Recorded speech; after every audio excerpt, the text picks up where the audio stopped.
Assalomu alaykum hammaga. Bugun sizlar bilan bloklar haqida gaplashamiz.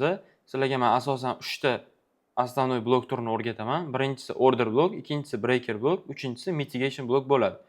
Order blok deb impuls boshlanishidan oldingi svechani olsak bo'ladi, lekin to'g'ri kelgan svechani, ya'ni to'g'ri kelgan impulsdan oldingi svechani ololmaymiz. Sababi u svechani olishi ham o'ziga yarasha qoidalari bor. Bu haqida men sizlarga to'liqroq hozir grafikda tushuntirib beraman. Xo'p akalar, order blokka hozir men sizlarga tushuntirib beraman. Ya'ni order blok olishimiz uchun bizning asosiy 4 ta qoidamiz bor. Xo'p, o'sha aytib o'tganimdek, impuls boshlanishidan bitta oldingi svechani order blok deb olsak bo'ladi. Qachonki bizning qoidalarimizga to'g'ri kelsa, o'shani order blok deb olsak bo'ladi. Xo'p, birinchi qoidamiz o'zidan keyin FV ga bo'lish kerak. Xo'p, mana biz order blok deb shu svechani olmoqchimiz, sababi o'zidan keyin impuls bor. Xo'p, birinchi qoidasi o'zidan keyin FV ga bo'lish kerak. FV ga bizda bor. Ikkinchisi, o'zidan oldingi svechani likvidini yechgan bo'lish kerak. Ya'ni order blok o'zidan oldingi svechani likvidini yechgan bo'lishi kerak. Mana ko'rishinglar mumkin. Tepa qismdagi likvidi yechilgan.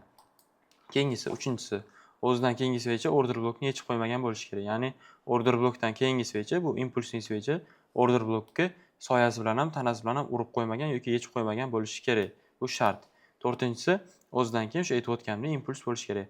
Agarda shu 4 ta qoidamizga to'g'ri kelsa, shu olmoqchi bo'lgan svechamizni, o'shani biz order blok deb to'liq soyasi bilan olsak bo'ladi. Xo'p, yana bitta joyi, agar sizlar order blok olmoqchi bo'lsanglar, birinchi o'rinda yo'nalishga qarab olishinglar kerak. Sababi agar sizlarda trendinglar uptrend ketayotgan bo'lsa, sizlar hozirgi narxdan tepa qismdan sell uchun order blok topib, sellga kirishinglar maslahat berilmaydi. Nimaga?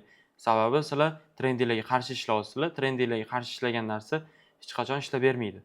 Ishlab bersa ham bir marta omadinglar kelgan bo'lishi mumkin yoki nimadir boshqa sabab bo'lishi mumkin. O'sha narsa yurib berganiga. Lekin har doim trend bo'ylab, oqim bo'ylab savdo qilish maslahat beriladi. Agar sizlar order blok bo'yicha ishlamoqchi bo'lsanglar, sizlarning trendinglar misol uchun uptrend ketayotgan bo'lsa, sizlar hozirgi narxdan pastdan order blok qidirib, order blok olib, o'shandan kirsanglar, ya'ni kirish nuqta qilsanglar bo'ladi. Hop, hozir endi sizlar bilan order blok orqali kirish nuqta, stop loss xatga qo'yiladi, take profitlar xatga qo'yiladi. O'shalar haqida gaplashamiz. Hop, hozirgi holatda bizda buy uchun order blok bor. Endi keyingi qiladigan ishimiz bozor shu order blokimizgacha atkat bersa, shu order blokdan biz buyga risk qilsak bo'ladi. Ya'ni bu yerda hozir bizda ikkita kirish nuqta bor. Birinchisi order blok boshidan, ya'ni uchidan, keyingisi 0.5 formatsiyasidan, ya'ni o'rtasidan. Order blok o'rtasidan yoki uchidan kirish nuqta qilsak bo'ladi. Stop loss har doim order blok minimumdan sal pastroqga qo'yib qo'ysanglar bo'ladi. Xo'p, order blok eslab qolinglar akalar, har doim bir marta ishlab beradi. Ikkinchi, uchinchi marta order blok ishlab bermaydi. Ya'ni order blok orqali bir marta kirish nuqta qilsanglar bo'ladi. Bir marta kirish nuqta qilganingizdan keyin eng kamida 30-40 pip tushirib bergandan keyin order blok o'sha ishlab bergan hisoblanadi. Va SMC bo'yicha ishlab bergan order blokka sizlar o'zingizlar adashib ketmaslik uchun tab deb belgilab qo'ysanglar bo'ladi. Xo'p, hozir sizlar bilan real bozorda order blokni ko'rib chiqamiz. Xo'p akalar, hozir biz tillarni chartitamiz 1 soatlik time frame'da. Hozir birgalikda order blok ko'rib chiqamiz. Xo'p. Hozirgi holatda bizda bu holatda order blokimiz bor ekan. Mana shu svecha men order blok olmoqchiman. Nimaga imенно mana shu joyga ahamiyat berdim? Sababi bizda impuls bor edi. Boya aytib o'tganimdek, order blok har doim impulsdan bitta oldingi svechani order blok sifatida bitta qarab tekshirib, agar qoidalarimizga mos kelsa, o'shani ishlatsak bo'ladi. Hop, mana shu svecha men order blok qilib oldim. Hop, hozir mana shu svecha men order blok qilib oldim. Buni OB deb o'zimiz uchun yozib qo'ysak bo'ladi. Endi shartlarga qo'yib chiqamiz. Birinchi sharti o'zidan keyin impuls bo'lish kerak edi. Impulsimiz bor. Ikkinchi sharti o'zidan keyin FV ga bo'lish kerak. Hop, bu yerda FV gasi bor. FV gasi bor. Keyingi masala. O'zidan oldingi svechani likvidini yechgan bo'lish kerak. Ko'rishinglar mumkin, o'zidan oldingi svechani likvidini yechgan, ya'ni minimum qismini yechgan. Keyingisi, o'zidan keyingi svecha order blokka yechib urib qo'ymagan bo'lish kerak. Ya'ni order blokdan keyingi impulsning svecha order blokka yechib qo'ymagan bo'lishi kerak. Ko'rishinglar mumkin, mana order blokka minimumni yangilab qo'ymagan. Hop, bizda qoidalarimizga to'g'ri keldi. Order blokimiz idealni to'g'ri keldi qoidalarimizga. Hop, ko'rishinglar mumkin, mana biz order blok orqali kirish nuqta qilindi bu yerda. Order blok orqali kirish nuqta qilindi. Stop loss order blok minimumdan sal pastroqga qo'yiladi. Take profit bo'lsa, oxirgi qoldirilgan maksimumga qo'yiladi. Xo'p akalar, ko'rishinglar mumkin, bu svechani order blok qilib olishimiz uchun hamma qoidalarga to'g'ri keldi. Bu svechani men order blok qilib o'zim uchun belgilab oldim. Endi shu order blok orqali men hozir kirish nuqta qilmoqchiman. Shu joydan biz kirish nuqta qilsak, stop lossimizni order blok minimumidan sal pastroqga joylashtiramiz. Take profit bo'lsa, oxirgi qoldirilgan maksimumga qo'yiladi. Kirilgan nuqtamizni 4242 narxdan ko'ramiz necha pip tushirib bergan. Ko'rishinglar mumkin akalar, kirgan nuqtamizdan take profitimizgacha 580 pip tushirib bergan. Xo'p akalar, ko'rishinglar mumkin. Hozir sizlar bilan order block mavzusini ko'rib chiqdik va tekshirganimizda mana idealniy ishlab bergan. Endi hozir men sizlarga breaker block va mitigation block mavzusini tushuntirib beraman. Lekin eslatma, agarda siz order blockni hali to'liq tushunmagan bo'lsangiz, maslahatim videoni orqaga qaytarib, order blockni to'liqroq tushunib olib, undan keyin breaker block va mitigation blockni o'rganishingizni maslahat beraman. Sababi, agar siz order blockni yaxshi tushunmagan bo'lsangiz, yaxshi o'zlashtirmagan bo'lsangiz, breaker block va mitigation blockni tushunmay qolasiz. Sababi bu ikkalasi bir-biriga bog'liq narsalar. Xo'p akalar, hozir men sizlarga breaker block tushuntirib beraman. Ya'ni breaker block bu o'zi nima? Breaker block bu buzib o'tilgan order block hisoblanadi. Ya'ni siz buy uchun order block topdingiz. Bu order block orqali kirish nuqta qilib stop losslaringizni joylashtirdingiz. Lekin narx bu order blockingizni buzib o'tib stop lossingizni oldi. Ya'ni order blockingizni tanasi bilan yorib o'tdi. Endi sizni order blockingiz ishlab bermadi. Lekin bu ishlab bermagan order blockingiz ham hali ham o'z kuchini yo'qotmagan. Sababi order blockingiz buzib o'tilgandan keyin bu order blockingiz sizni breaker blockka aylanadi va bu breaker block orqali siz o'sha qarama-qarshi tarafga savdoga kirsangiz bo'ladi. Xo'p, hozir men sizlarga grafikni to'liqroq tushuntirib beraman. Ya'ni qaranglar, sizlarda order blockinglar bor. Bu order blockinglar sizlarga buy uchun xizmat qiladi. Tasavvur qilinglar, bozor tushdi, order block, ya'ni buy uchun order block orqali sizlar buyga savdoga kirdinglar. Lekin buy uchun savdoga kirdinglar. Stop lossni order blockni minimumdan sal pastroqga joylashtirdinglar va oxir-oqibat nima bo'ldi? Bu order blocklarni narx kuchli impuls bilan buzib o'tdi. Ya'ni svechani tanasi bilan. Ya'ni svechani tanasi bilan buzib o'tilgan order block bizda breaker blockka aylanadi. Endi qaranglar. Hop, hozir bizda order blockimiz buzib o'tildi, ya'ni breaker blockka aylandi. O'sha bu order blockni biz o'chirib tashlab breaker block deb yozib olishimiz kerak. O'zimiz adashib ketmasligimiz uchun. Hop, breaker block deb nomlab oldik. Endi keyingi qiladigan ishimiz, bozor kuchli buzgandan keyin bu breaker blockimizga atkat beryapti. Ya'ni o'sha bu yoqda bizning buy сделкamiz yopildi, ya'ni stop loss oldik. Endi keyingi qiladigan ishimiz, bozor breaker blockka atkat bergandan keyin biz sellga savdoga kiramiz. Stop lossimizni breaker blockimizni tepa qismiga, ya'ni breaker blockimizni maksimumdan sal teparoqga joylashtiramiz. Va breaker block orqali biz o'sha bu yoqdan sellga kirsak bo'ladi. Xo'p akalar, hozir men sizlarga real bozorda breaker block ko'rsatib beraman. Xo'p, ahamiyat beringlar. Mana bu qismda impuls bor ekan, men shu order block qilib olmoqchiman. Imенно shu svechani. Eslab qolinglar akalar, biz bozorda hech qachon breaker block qidirmaymiz. Biz har doim order block qidirib topamiz. Agar o'sha order blockimizda ishlab bermasa, ya'ni buzib o'tilsa, biz buzib o'tilgandan keyin o'sha order blockka qarama-qarshi tarafga, ya'ni breaker blockka aylangandan keyin o'sha order blockka qarama-qarshi tarafga savdoga kiramiz. Mana men order block qilib shu svechani oldim. Endi qoidalarga bitta-bitta qo'yib chiqamiz. Hop, birinchi qoidasi, o'zidan keyin, ya'ni order blockdan keyin impuls bo'lishi kerak. Impuls bor. Ikkinchisi, bizda FVG bo'lishi kerak. FVGimiz bor. Uchinchisi, o'zidan oldin, ya'ni order blockdan oldingi svechani order block qilib olmoqchi bo'lgan svechamizni likvidini yechgan bo'lishi kerak. Hop, likvidi yechilgan maksimum qismi.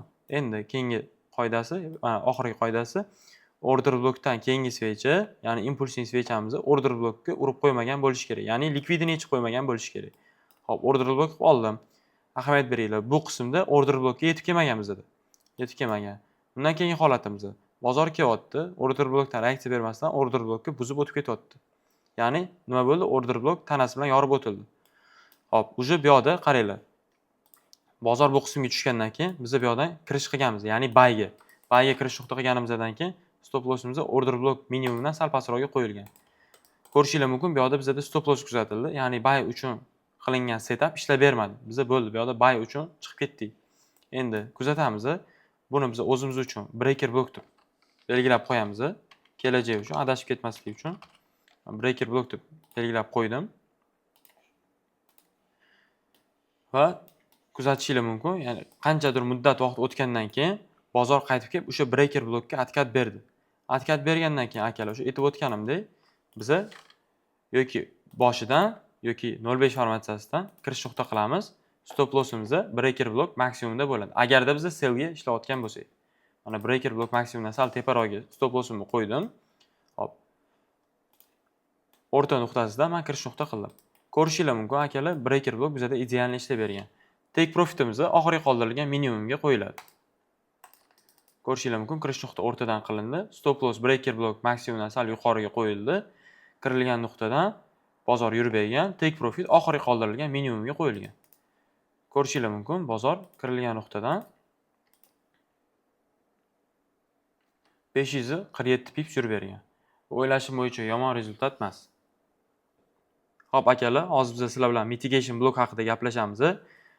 Mitigation blokgacha biz order blok va breaker blok haqida gaplashdik. Yaxshi tushundinglar degan umiddaman. Agar mabodo yaxshi tushunmagan bo'lsanglar yoki yaxshi o'zlashtira olmagan bo'lsanglar, videoni orqaga qaytarib, birinchi order blok va breaker blok haqida to'liqroq informatsiya olib, yaxshiroq tushunib olib, keyin bu mavzuga o'tishinglarga maslahat beraman. Sababi order blok va breaker blokdan keyingina mitigation blok paydo bo'ladi. Hozir buni to'liqroq tushuntirib beraman, lekin agar tushunmagan bo'lsanglar, o'sha gap birinchi order blok va breaker blokka qaytarib o'tinglar. Hop, endi temaga o'tamiz. Tasavvur qilinglar, sizlar order blok topdinglar bozordan. Misol uchun mana shu order blokni oldik, topdinglar. Buy uchun bu order blok bo'lyapti bizga. Buyga kirdingiz, stop loss minimumga qo'ydingiz va buyga kirdingiz. Qarabsizki, bozor narxi tushib, order blokingizni minusga tashlayapti. Ya'ni order blokingizni stop lossni oldi. Order blok ketdi, ishlab bermadi. Endi bu order bloki sizni breaker blokka aylandi. Breaker blok bo'yicha, ya'ni breaker blokka aylanish uchun bozor order blokni tanasi bilan yorib o'tish kerak. O'shandagina sizda breaker blokka aylanadi. Hozir bizda breaker blokka aylandi va qoidasi bo'yicha bozor bu joydan sellga reaksiya berish kerak. Lekin bizda hozir reaksiya kuzatilmayapti. Xo'p, akalar, hozir order blok topdik, ishlab bermadi, stop lossimizdan oldi. Hop, bu order blokimiz breaker blokka aylandi. Order blok ishlab bermagan sababli. Endi hozir breaker blok bo'yicha bu bozor aslida sellga tushib ketish kerak, lekin sellga reaksiya bermayapti. Endi kuzatamiz, tasavvur qilinglar, bozor yana qaytib eski yo'nalishi bo'yicha, ya'ni order blok yo'nalishi bo'yicha buyga buzib o'tdi breaker blokka. Ya'ni bu yerda hozir bizda breaker blok bo'yicha stop lossimiz joylashgan edi, u stop lossimizga ham ketdi. Ya'ni stop loss oldi bozor, bizani o'yindan chiqarib tashladi. Endi bozor qachonki bu yerga atkat bersa, ya'ni buzib o'tilgan breaker blok bizda mitigation blok hisoblanadi. Xo'p, hozir men sizlarga yana ham to'liqroq tushuntirib berishga harakat qilaman. Ya'ni bizda order blok bor edi, stop lossimizni oldi, breaker blokka aylandi. Breaker blok bo'yicha sellga kirdi, stop lossimizdan oldi. Endi hozir bozor mitigation blokka aylandi. Endi hozir biz buni MT blok deb olamiz, ya'ni mitigation blok. Ya'ni hozir bizga mitigation blokka aylandi. Buzib o'tilgan breaker blokimizni shu joydan biz yana buyga risk qilishimiz kerak. Nimaga? Sababi order blok topdik, stop lossini oldi. Breaker blokka aylandi. Breaker blok bo'yicha sellga kirdi, unda ham stop lossini oldi. Ya'ni bitta blokka bozor ikki taraflama buzib o'tdi. Demak, order blok, breaker blok ketdi. Order blok va breaker blok buzilgandan keyin bozor mitigation blokka aylandi. Bu zonada hozir biz buyga risk qilishimiz kerak. Stop lossimiz mitigation blok minimumdan sal pastroqda bo'ladi. Take profitimiz har doimgidek oxirgi qoldirilgan maksimumga qo'yiladi. Xo'p, akalar, hozir men sizlarga buni real bozorda ko'rsatib bera olmayman. Sababi real bozordan topish uchun mitigation bloki juda ko'p vaqt ketadi. Shuni hisobiga men sizlarga hozir ko'rsatib bera olmayman, lekin sizlarga ham bozorda mitigation blok yoki bo'lmasa breaker blok qidirib o'tirishni maslahat bermayman. Sababi buni qoidasi bor. Biz order blok topamiz. Qachonki order blok bo'yicha kirilgan savdoni stop loss olinsa, breaker blokka e'tibor qaratiladi. Agar breaker blokinglar ham stop bo'lsa, keyin mitigation blokka harakat qilsanglar bo'ladi. Lekin ungacha men sizlarga bozordan mitigation blok yoki bo'lmasa breaker blok qidirishni maslahat bermayman.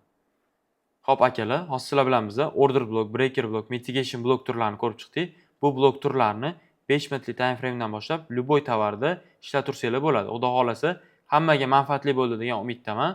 Ko'proq o'zingizlar ustingizlardan ishlab, praktika backtestlarni kuchaytirib, o'zingizlar ustingizlardan ko'proq ishlanglar.